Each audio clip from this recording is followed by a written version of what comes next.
The late afternoon sun hung over the Kansas plains like a smoldering coal, staining the horizon in copper and gold.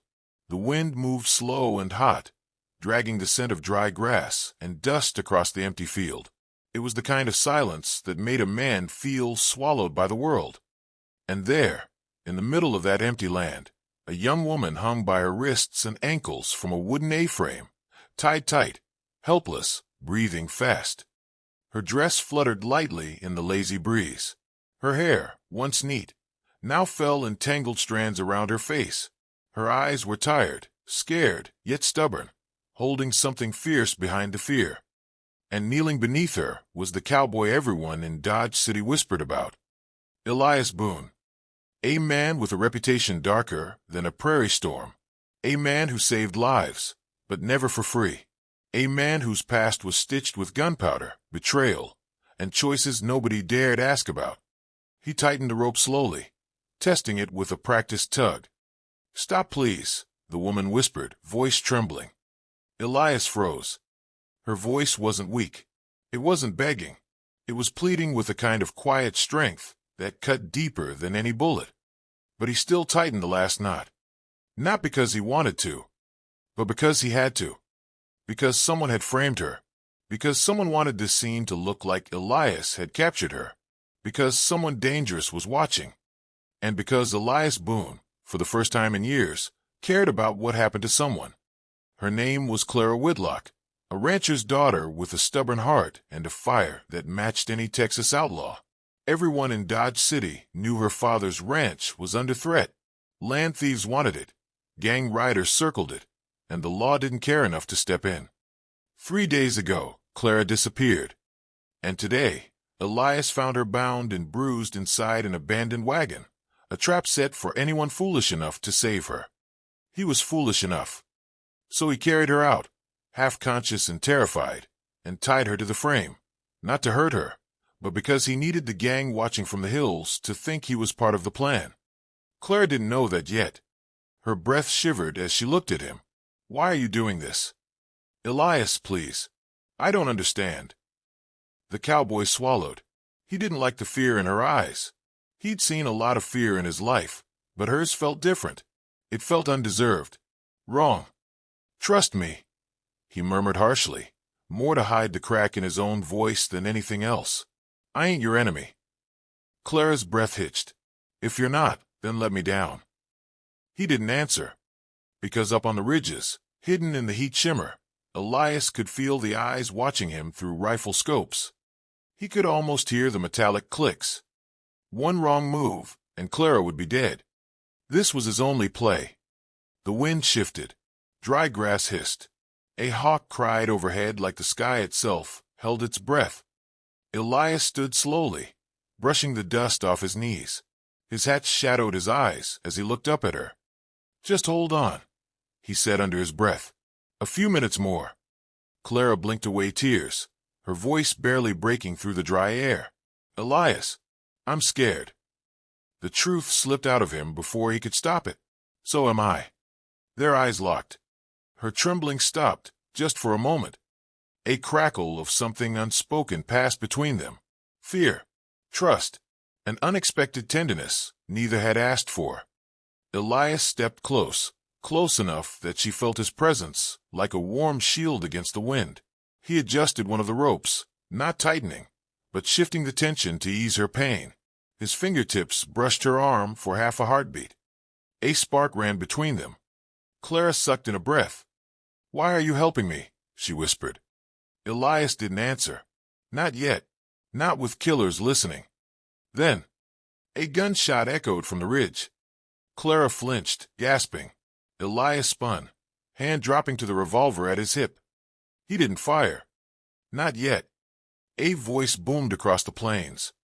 "Boone, leave the girl strung up and step away. The boss wants her alive, but not comfortable." Clara's body tensed with fear. Elias muttered low, "Just for her. Play along. It's the only way we both walk away." She stared at him through tears, searching his face, hoping to see truth, humanity, something real. And she found it. Her breath steadied. She nodded barely. Elias stepped back slowly, hand raised, pretending to surrender. But his eyes stayed locked on the ridgeline, counting shadows, calculating distance, waiting for the moment everything would break, waiting for the moment he would save her, or die trying. The plains went still. Even the wind felt afraid. And that was when the storm began. Dust rose from horseback silhouettes emerging from the ridge. 5 riders, dark against the boiling sky. Their leader, a scar-faced outlaw named Radok, spit in the dirt as he approached. "So, Boone," Radok sneered. "You did bring her. Good. Saves us a trip." Elias' jaw hardened. Radok dismounted and walked toward Clara, inspecting her like she was cattle at auction. Clara stiffened in fear, her breath shallow. Elias' hand twitched toward his gun. "Touch her," he warned, voice low as thunder, "and you won't see the sunset." Radok laughed. Big words from a man surrounded. Elias stepped closer to him, slow, steady, terrifyingly calm. "You should know something, Radok," he said quietly.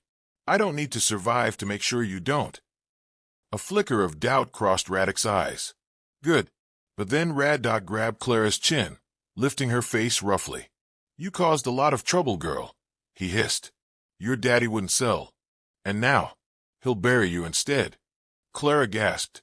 Elias moved like a striking rattlesnake. He slammed his fist into Radok's jaw, knocking him sideways. Gunfire exploded instantly. The riders fired, bullets sparking off the wooden frame behind Clara. She screamed, jerking in the ropes. Elias dove for cover, rolled, and fired twice. 2 riders fell from their saddles. The others panicked, their horses rearing. Elias shot again, another one down. Radok scrambled to his feet, blood on his lip. "You damn fool, she dies first." He grabbed his rifle and aimed at Clara. Elias' heart stopped. "No!" The cowboy fired. His bullet struck Radok's hand, spinning the rifle away. Radok roared in pain. Elias sprinted toward Clara, cutting the ropes with his knife as bullets hissed past them. "Hold on, Clara, almost done." Her body fell forward into his arms as the last rope snapped. She collapsed against him, trembling violently. "I've got you," he breathed, pulling her close. For the first time, Clara felt safe. The last remaining outlaw aimed a shotgun. Elias turned, shielding Clara with his body. But before the outlaw fired, Clara grabbed the fallen rifle near her feet. Her hands shook, but her eyes were steady. She fired. The outlaw dropped. The plains went silent again. Elias stared at her, shock, pride, and something warmer rising in his chest. Clara lowered the rifle, breath ragged. I didn't want to die," she whispered. "You won't," Elias said softly. "Not while I'm breathing." Their eyes met, not in fear now, but in connection, raw and undeniable. The wind finally exhaled. Elias carried her to his horse, lifting her gently into the saddle in front of him. Clara leaned back against his chest, exhausted. "You trusted me back there," she murmured. "You gave me a reason to," he replied. A small, emotional smile formed on her lips. As the horse began moving across the glowing plains, she whispered, "Elias, what happens now?" He wrapped an arm around her, holding her steady. "Now," he said, voice deep and warm, "I get you home. And then maybe I stop running." Clara rested her head against him. "For me?" Elias hesitated, then answered truthfully. "For you." The sun dipped low behind them, painting the sky in fire as they rode toward a future neither expected. One born from fear, danger, and a moment the plains themselves held their breath to witness.